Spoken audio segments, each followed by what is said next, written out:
వైరాలో deputy CM Bhatti Vikramarka మాట్లాడుతున్నారు. Live లో చూద్దాం.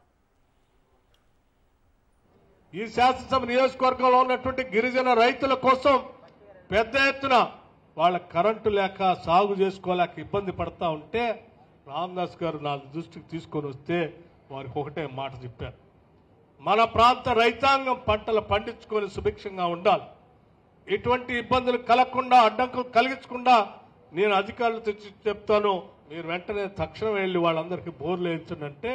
ఈ నియోజకవర్గంలో గిరిజనులకు సంబంధించి 5,000 బోర్లని ఒకటేసారి వేయించినటువంటి ఘనత కూడా ఈ శాసనసభ నియోజకవర్గంలో జరుగుతాం. కరెంటు కనెక్షన్ లేకపోతే సోలార్ కావాల్సినటువంటి ప్యానల్ వాళ్ళందరూ శాంక్షన్ చేసేటువంటి కార్యక్రమాన్ని కూడా చేస్తా ఉన్నాం.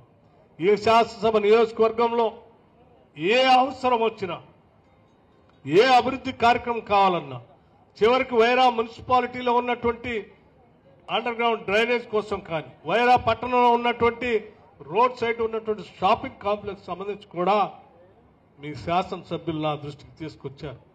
దాని ప్రపోజల్స్ తయారు చేస్తా ఉన్నాం. కొద్ది రోజుల తర్వాత వాటికి కూడా శాంక్షన్ ఇస్తాం.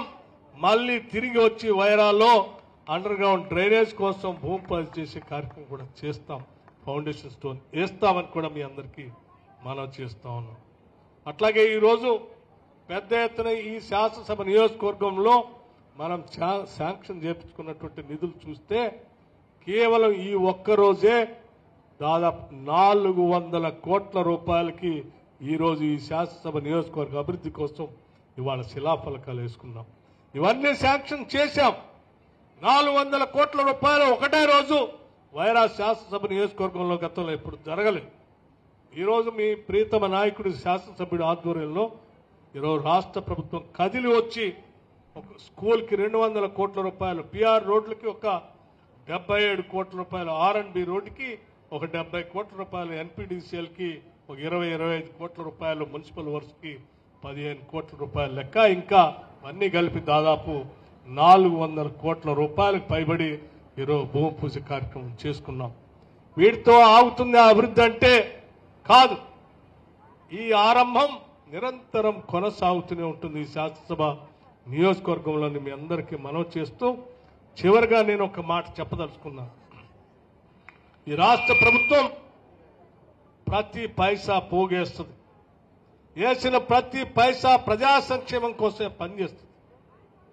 ఈ ప్రభుత్వం ప్రజలకే అంకితం. ఈ ప్రభుత్వం ప్రజలకే అంకితం.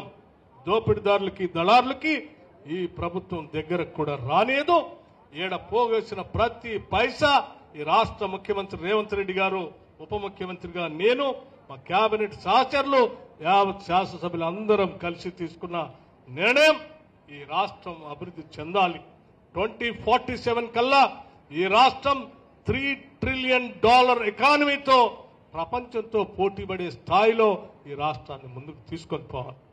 దానికి కావలసినటువంటి అనేక రకాలైనటువంటి ప్రణాళికలు తయారు చేసుకోవాలి. ఈ సంవత్సరం ఏ అభివృద్ధి జరగాలి, వచ్చే సంవత్సరం ఏ అభివృద్ధి జరగాలి అని రాబోయే రోజులకు కావాల్సినటువంటి ప్రణాళిక తయారు చేసుకొని ముందుకు పోతా ఉన్నాం. ఈ రాష్ట్రాన్ని దేశంలో ఉన్నటువంటి